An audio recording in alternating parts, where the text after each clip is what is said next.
Η Moon και η Sub-Zero θέλω να με ακολουθήσουνε.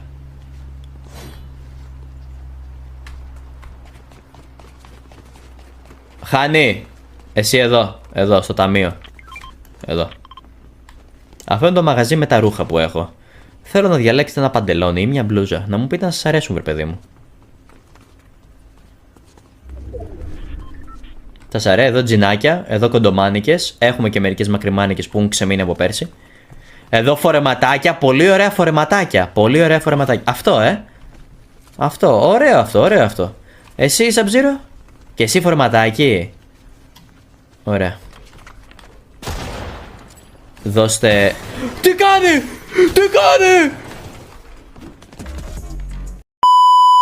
Αστυνομία, αστυνομία! Κάποιος βοήθεια! Φέρτε την αστυνομία! Μου καταστρέφει το μαγαζί! Ωραία. Μπορούμε να τελειώσουμε τώρα αυτό το roleplay, φύγαμε. Και θα την κερδίσουν πολλοί από εσάς.